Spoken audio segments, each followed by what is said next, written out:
বর্তমান সময়ে south Indian cinema দর্শকের কাছে ব্যাপক জনপ্রিয় হয়ে উঠেছে, বিশেষ করে এর অ্যাকশন, রোমান্টিক ও কমেডির কারণে।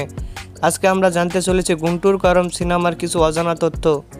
গুন্টুর কারম সিনেমা বাজেট কত, রিলিজ হয়েছে কবে, পরিচালককে, সঙ্গীত পরিচালককে, এমনকি হিট হয়েছে নাকি ফ্লপ হয়েছে, সবই জানাবো আজকের এই ভিডিওতে।